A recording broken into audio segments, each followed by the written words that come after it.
Hey, thanks for stopping by. This is kind of a special edition, Chuck. Um,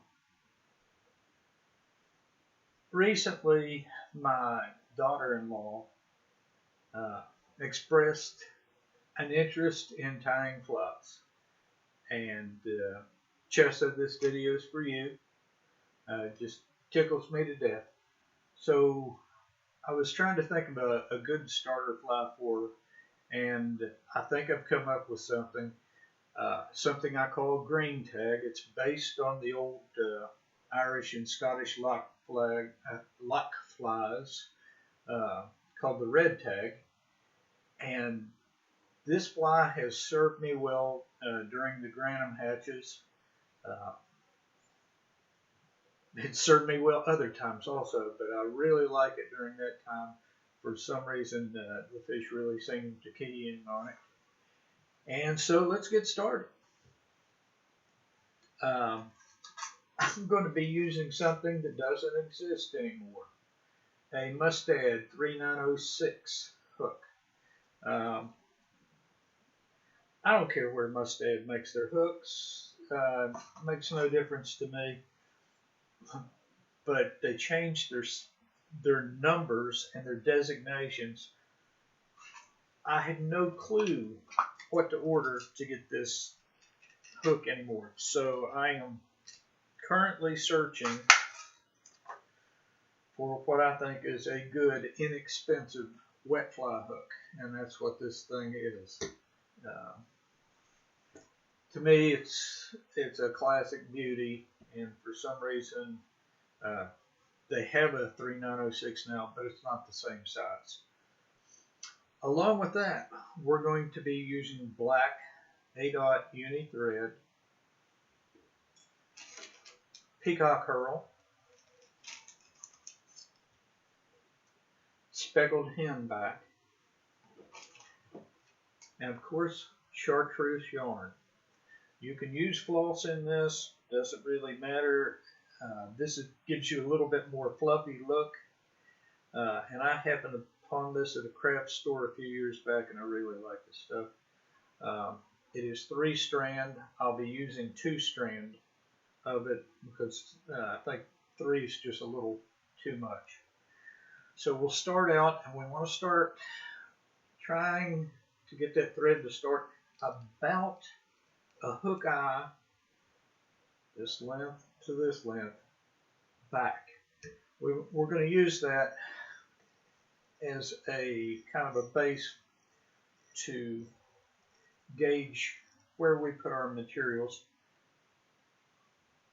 Taking that back to the barb of the hook and quickly bringing it forward.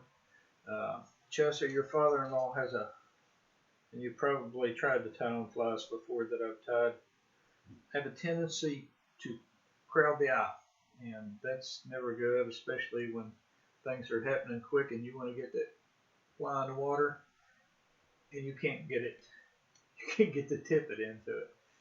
So we'll pull that back, go right back down the back until about where we stopped before. Make a few reps forward. And what we'll try to do is make that tag end the distance of the hook gape from the shank on down to the barb of the hook, within reason.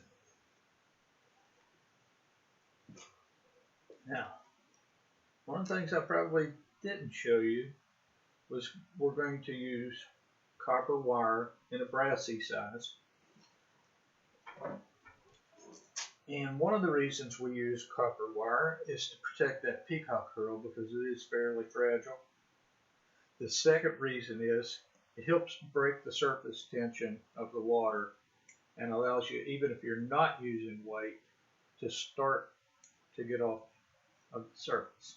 We'll bring that down on the side away from us.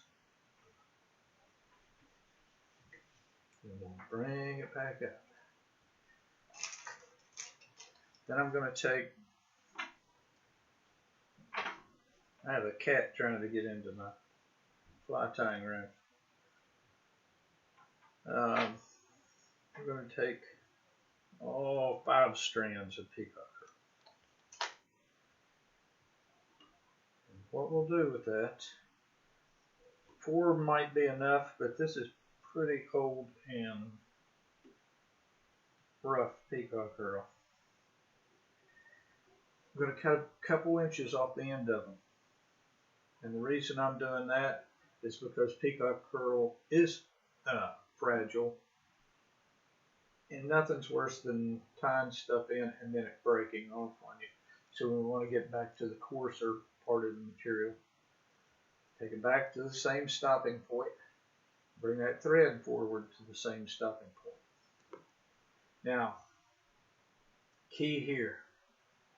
You don't want to wrap your peacock curl the same direction you wrapped your thread. And the reason for that will become evident in a little while. But for now, just trust me to wrap it the opposite way. I'll bring it forward. Take a couple of wraps behind it. A couple of wraps in front of it. Snip that off.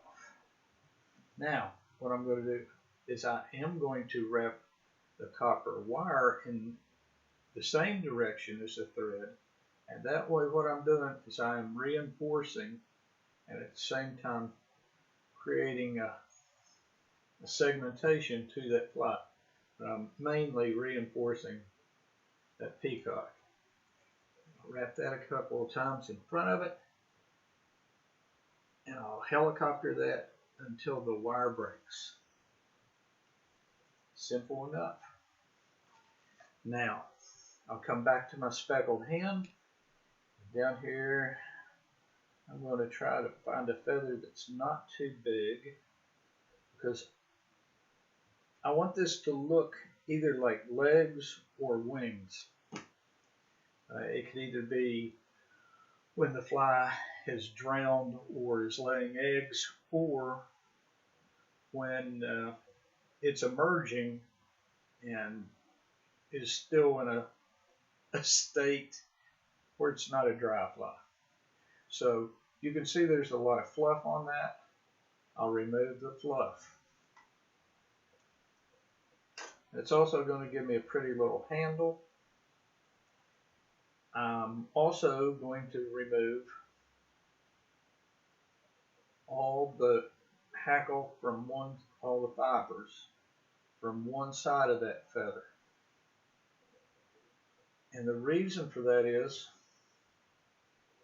I don't want it too thick. And if I wrapped all that in there, it would become muddy. This is a very soft hackle. It's really nice and inexpensive. I'll take that, the shiny side or the darker colored side forward, tie that in, a couple wraps in front of that, and then I'll remove, if I can find it now, that little wedge that I had, and I'll begin to wrap the hackle. And as I wrap it, took off a little bit more fibers than what I wanted to. As I wrap it, I will continue to stroke it back. I want this so it flows backwards. And then we get up here, tie it off when we feel like we have enough hackle. Wrap a few times in front of it, pull this out, and cut it off. Then all we have to do is finish our head on this. Build that up a little bit. And I'm still going to hand whip finish it. I'm more comfortable with that. When I feel like I don't look awkward, I'll go ahead and use the whip finish tool.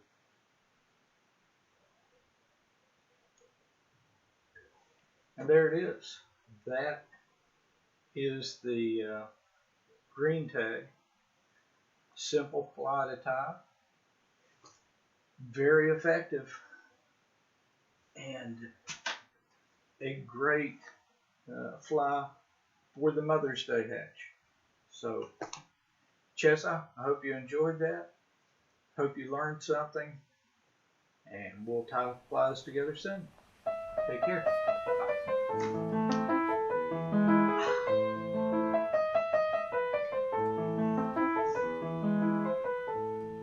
Bye.